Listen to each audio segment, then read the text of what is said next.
Les invito a abrir sus Biblias en el Evangelio de Mateo, capítulo 6. Vamos a continuar con la serie del Padre Nuestro que venían desarrollando. Tuvo una pausa el domingo pasado, pero hoy vamos a seguir con eso. Mientras abren sus Biblias, quiero compartir. Hay una frase de mi esposa Raquel que me dice de vez en cuando, con cierta frecuencia, y que con los años aprendí a tenerle miedo más que a cualquier grito que ella me pueda dar. Esa frase es: haz lo que quieras, Charlie. Todos los esposos acá presentes saben que esa frase no es una rendición, es una amenaza disfrazada con una sonrisa. Es un desafío disfrazado de permiso. Es un a ver si te animás a hacer lo que quieras. Y todo esposo con un mínimo instinto de supervivencia sabe que en ese preciso momento hacer lo que uno quiere es lo último que conviene hacer. Nos causa gracia porque todos entendemos el juego. Con la boca decimos una cosa, pero en el fondo nuestro corazón se aferra todavía a algo.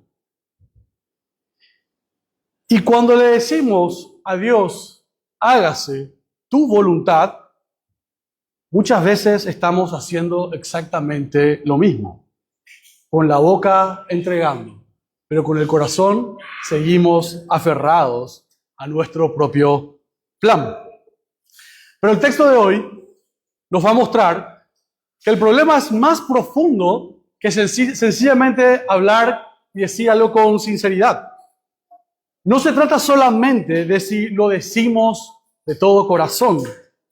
Se trata de que no podemos decirlo de todo corazón solos, con nuestras propias fuerzas. Y que por eso esta petición es, antes que nada, un llamado al poder de Dios para que sea Él quien haga en nosotros lo que nosotros jamás podríamos hacer por nuestra cuenta. Así que teniendo eso en mente, ahora sí les invito a dar lectura al pasaje. Lo voy a leer un poquito más extenso, los versículos 9 al 10, pero vamos a centrarnos en solamente hágase tu voluntad así en la tierra como en el cielo. Dice así la santa palabra de Dios. Ustedes pues, oren de esta manera: Padre nuestro que estás en los cielos, santificado sea tu nombre. Venga tu reino, hágase tu voluntad, así en la tierra como en el cielo. Hasta aquí la palabra de Dios que llega a nosotros, inspirada de manera perfecta por su Santo Espíritu. Recíbanla como tal y les invito a orar. Padre nuestro, no venimos a enseñarte nada. Venimos a aprender a orar. Vos, Señor, conocés nuestro corazón incluso mejor que nosotros. Y por tu Espíritu Santo, Señor, te pedimos que hagas esta petición en nuestras vidas. Y que deje esto de ser una fórmula que recitamos y se vuelva real para nosotros. Que podamos entender el peso de lo que significa que tu voluntad se haga para nosotros. En Cristo Jesús oramos. Amén. Bien, estamos en el corazón de lo que es el Sermón del Monte, que van desde Mateo 5 hasta el capítulo 7. Y Jesús en este sermón describe cómo es la vida cristiana, la vida de los ciudadanos de su reino. Y en el capítulo 6 llega al tema de la oración. Ahora, antes de enseñarnos a orar, nos muestra dos maneras de no orar. Está inmediatamente antes de enseñar el Padre Nuestro. Por un lado nos muestra a los hipócritas que oran para ser vistos, que oran para que digan: wow, miren cómo ora, cuánto fervor hay en su oración, lo usan como vidriera.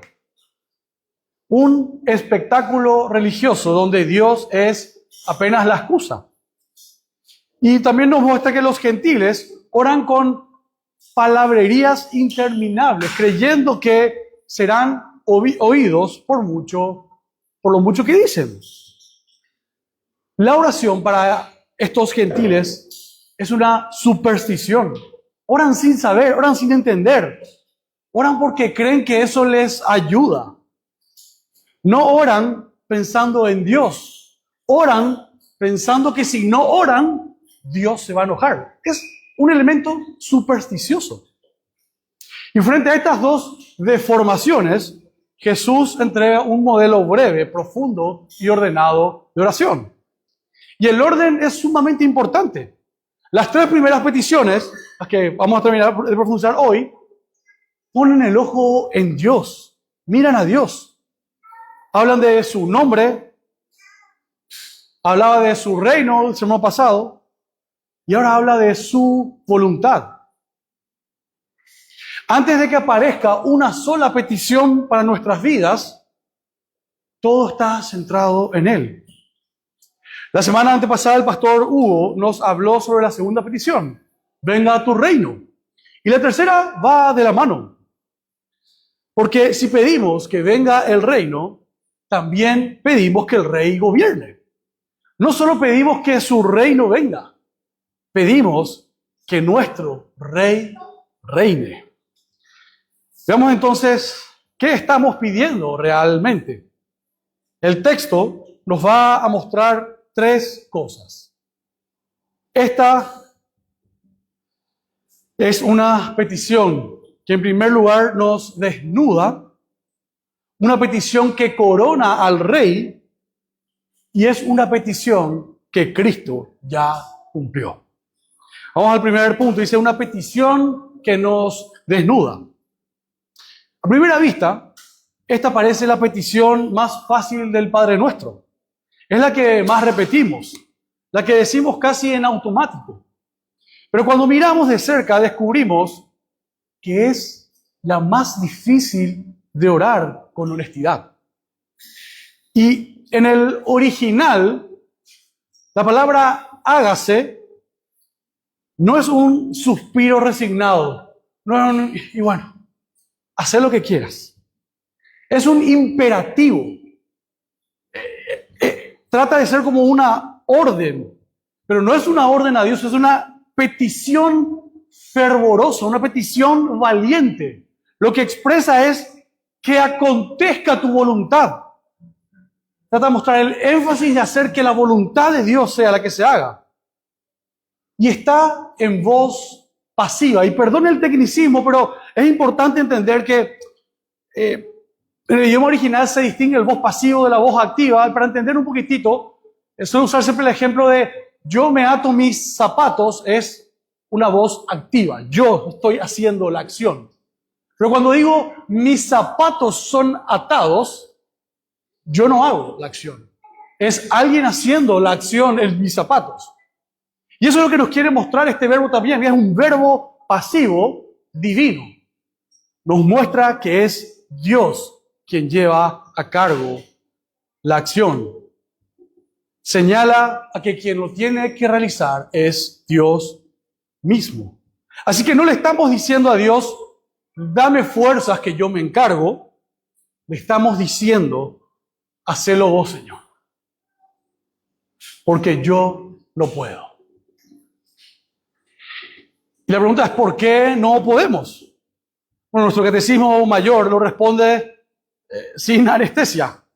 Dice, al orar esta petición, reconocemos que nosotros y toda la humanidad no solo estamos totalmente incapacitados e indispuestos a conocer y hacer la voluntad de Dios, sino que estamos inclinados a rebelarnos contra su palabra, a quejarnos y a murmurar contra su providencia. Es exactamente lo que Pablo enseña. La mente puesta en la carne es enemiga de Dios y no se puede sujetar a su ley. Ayer participaba en un congreso del doctor Joel Vicky y él lo expresó ayer diciendo, el pecado se enseñorea de nosotros. Seguimos su voluntad de manera natural, la voluntad del pecado. Por eso yo no necesito enseñarle a mis hijos cómo pecar, cómo romper los mandamientos. Eso ellos lo aprenden solitos. Lo que yo tengo que enseñarles es cómo obedecer los mandamientos. No necesitamos que nadie nos enseñe a rebelarnos contra Dios. Lo que necesitamos es que alguien nos cambie por dentro para poder obedecer la voluntad de Dios. Ahora, la gran sorpresa de este texto, en esta tercera petición, es una confesión de pecado disfrazado de un pedido.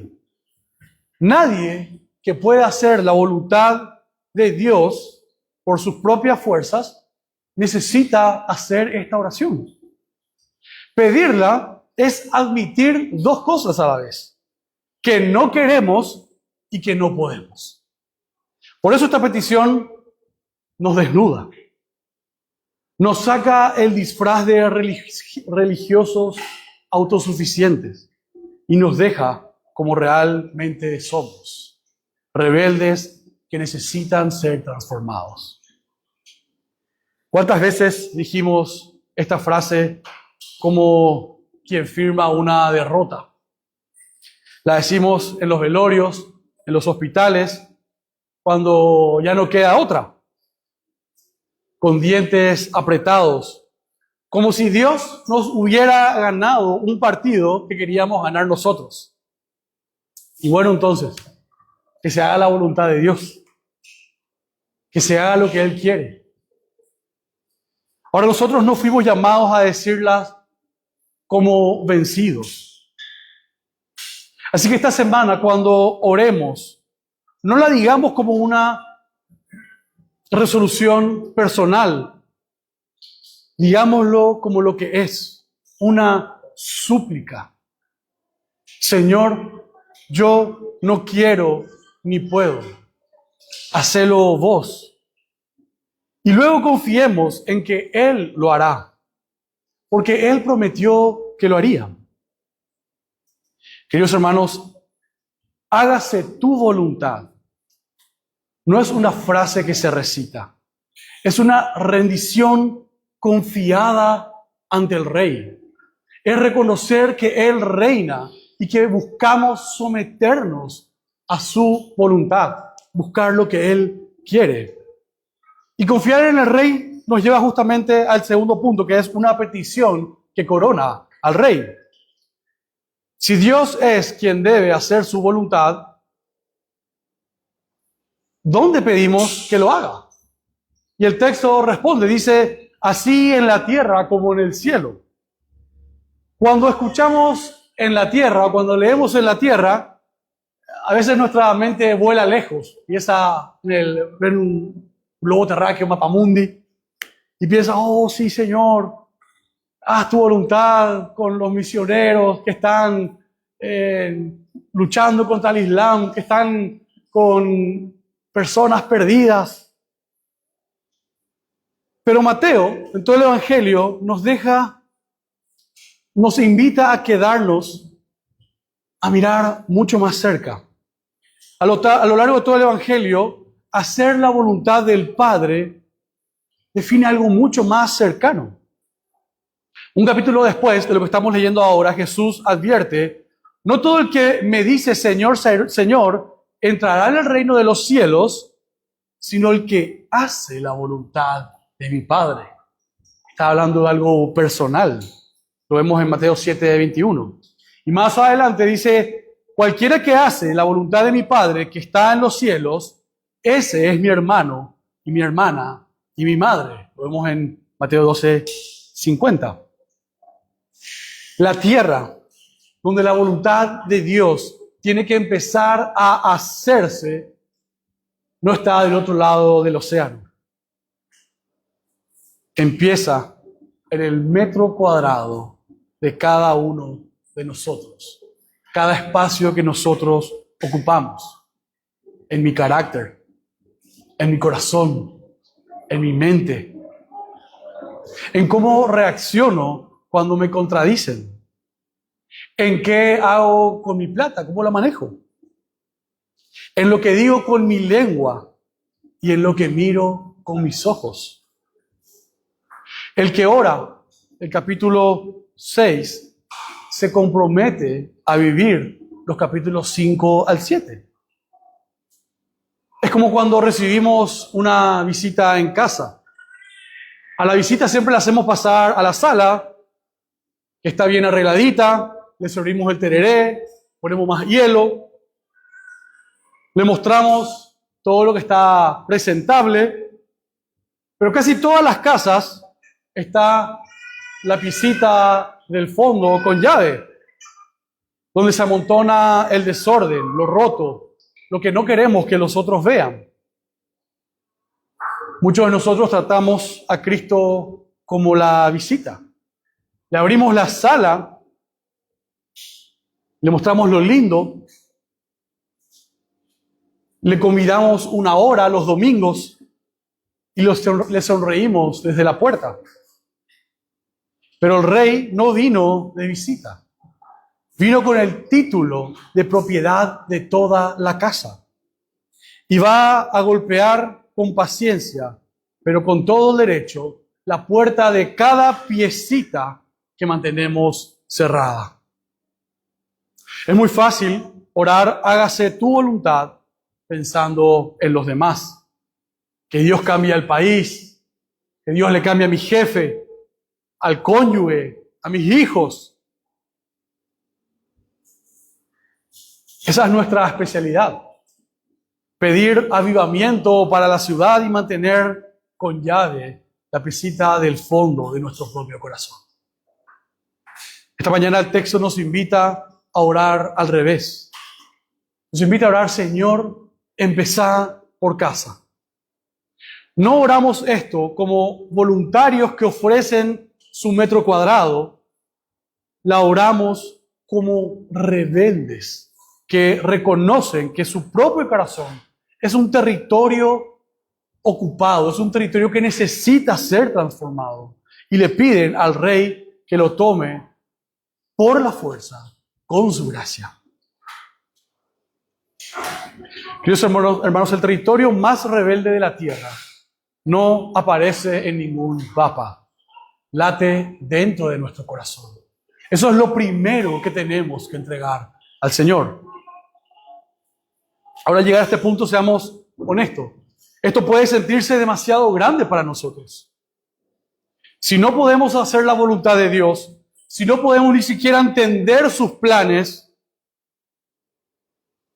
y sin embargo Él nos exige como Rey reinar en nuestro corazón, ¿qué esperanza nos queda?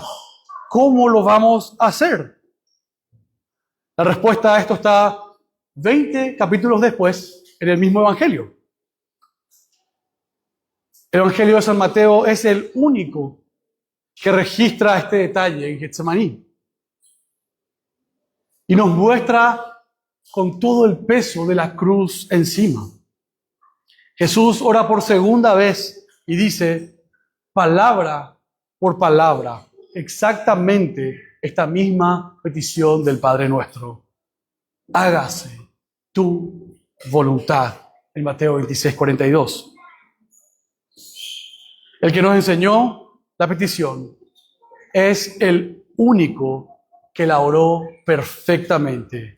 Y no la oró desde la comodidad, la oró de rodillas, sudando gotas de sangre, con el alma angustiada ante la muerte, mirando de frente la copa de ira de Dios. Y prestemos mucha atención acá porque este es el corazón del Evangelio. Getsemaní no es un ejemplo. Si salimos esta mañana pensando, tengo que someterme así como Jesús se sometió, no entendimos nada. Getsemaní no es un ejemplo. Getsemaní es un cumplimiento. Y mucho más que eso, es una respuesta. Esa noche, en la tierra, la voluntad del Padre y la voluntad del Hijo se abrazaron en un mismo propósito eterno: rescatarnos. Que la voluntad de Dios se haga tanto en el cielo como en la tierra. El Padre quiso entregar al Hijo. El Hijo quiso ser entregado. Y esa voluntad, la de salvarnos, bebiendo la copa que a nosotros nos correspondía, se hizo en la tierra como en el cielo.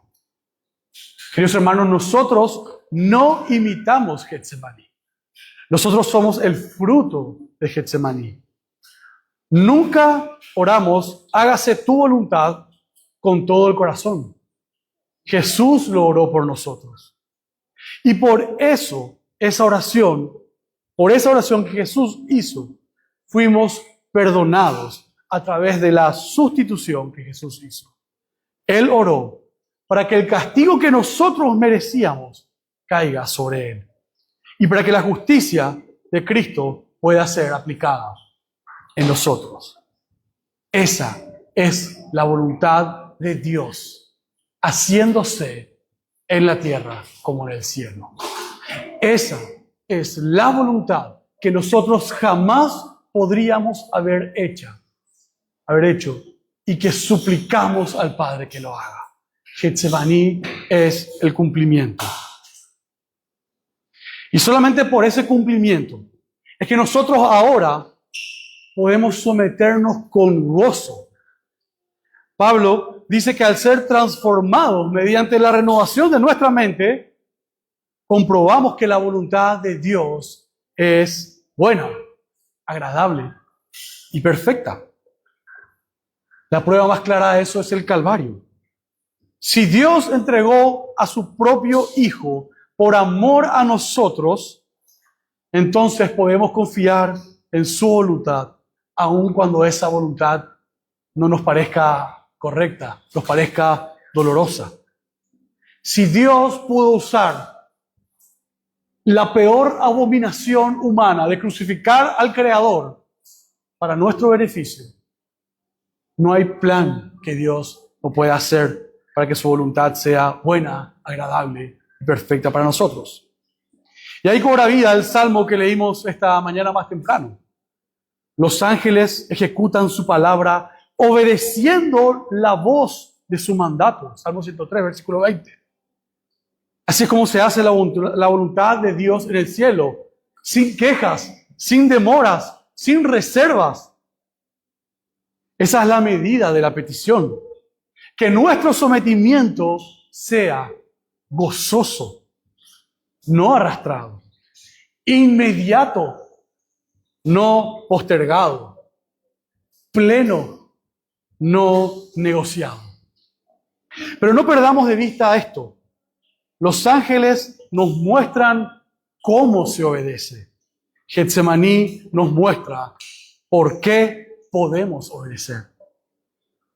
No nos sometemos para que Dios nos ame. Nos sometemos porque Dios nos ama. Nos sometemos porque la voluntad de Dios ya se cumplió a favor nuestro. Y ahora el Espíritu de Cristo habita en cada uno de nosotros. Todos cargamos con cosas que no elegimos. Un diagnóstico, una pérdida, una puerta que Dios cerró.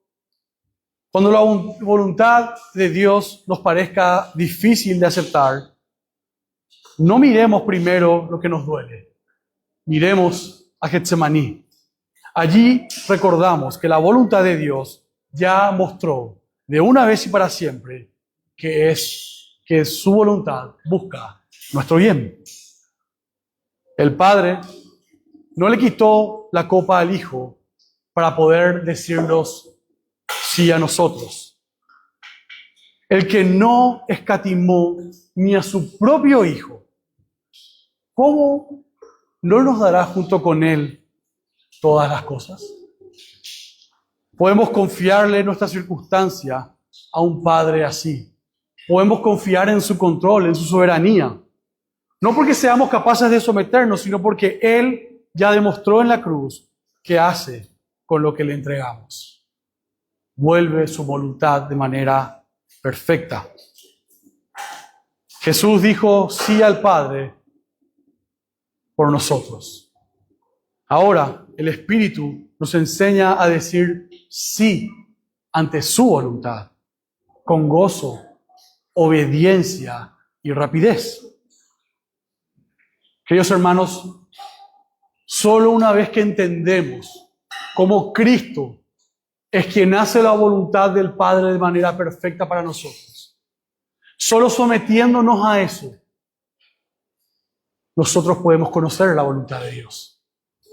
Podemos entender a través de su palabra cuál es su plan. Y podemos orar diciendo, Señor, yo no tengo ni idea cuáles son tus planes. Y estoy inclinado a hacer lo malo. Te ruego, Padre, que cierres las puertas y abras las correctas.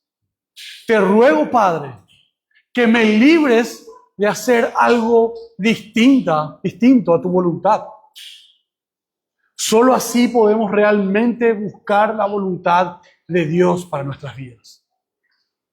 Pero siempre entendiendo que es el Espíritu Santo quien puede abrir los ojos para conocer su voluntad. Y que solo eso es posible reconociendo que en Cristo la voluntad del Padre se ha cumplido de manera perfecta para nosotros.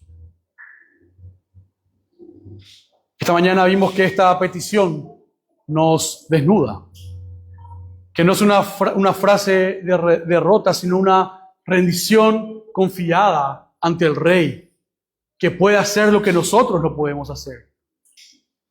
Esta petición corona al Rey, y que esa coronación empieza en el territorio más rebelde de la tierra, que es nuestro corazón.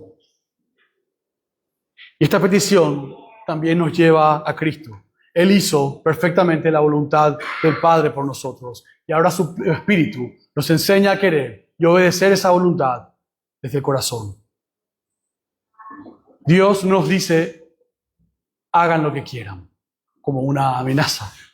Nos dice algo infinitamente mejor. Confíen en mi voluntad, porque mi voluntad ya se hizo cargo de ustedes en la cruz. Queridos hermanos, ¿en qué metro cuadrado de nuestra vida le seguimos diciendo a Dios, hágase tu voluntad con la boca, mientras el corazón le dice, pero aquí no?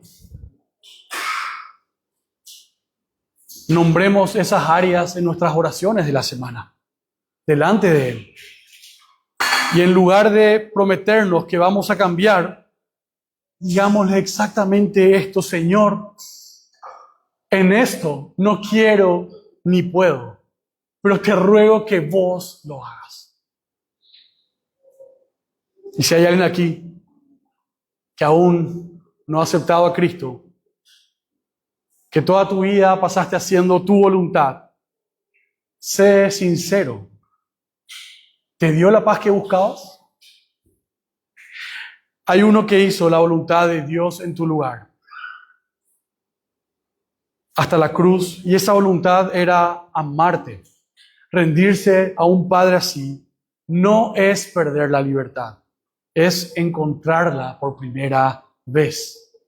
Así que ríndete, deja de seguir tu voluntad y confía en Cristo, que ha cumplido la voluntad del Padre de manera perfecta para nuestro perdón, para nuestra remisión. Les invito a orar. Padre nuestro, no venimos con promesas de que vamos a cambiar.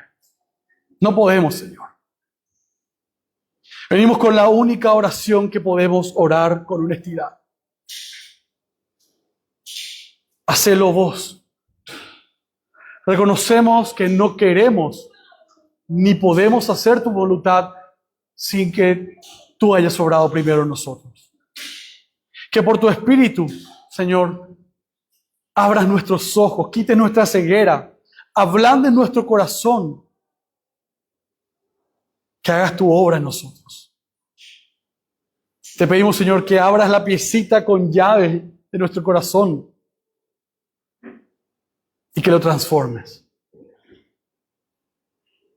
Y te damos gracias, Señor, porque esta petición ya fue respondida en la cruz de Cristo. Que la voluntad de Dios se hizo a nuestro favor. Y esa voluntad era salvarnos. Oramos todo esto en el nombre de Jesús. Amén.